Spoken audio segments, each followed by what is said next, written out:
last year when we were having this breakfast. We were in Rennie's, a business that's no longer there. I have lists about twice as long as Hugh's with regards to businesses that have changed, or on the verge, or with challenges.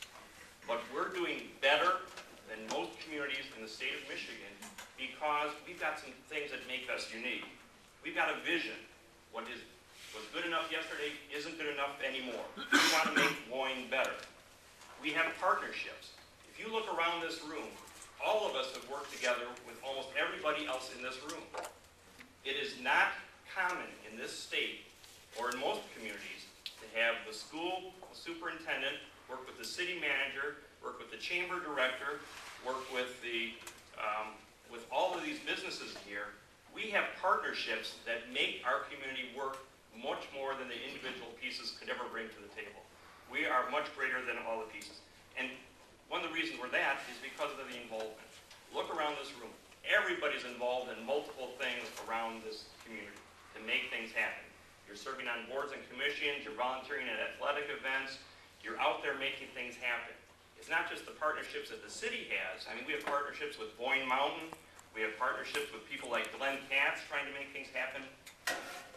Boyne City works because Boyne City works together. And I think that's something that we cannot take for granted, and we need to recognize what sets us apart and what makes us different. And that's one of the big competitive advantages that we have, is because, one, we may not always agree, but we can work together and we do it for the betterment of the community, and I'm very proud of that. These are difficult times, and I'm not going to minimize that. When I go to bed every night, I'm thinking about businesses that have closed or on the verge of closing. Each of you have your own businesses to... They're ongoing. The contract ran out with both our teaching staff and then all of our support staff, and that is bus drivers, custodians, secretaries, and then also our parapros. They're all underneath one unit. Classes went on, school didn't stop. It's not a big problem that we're operating without a contract. In these times, it's not all that uncommon.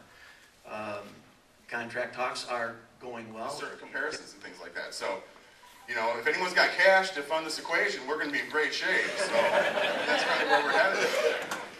I tried, Andy. I asked. So.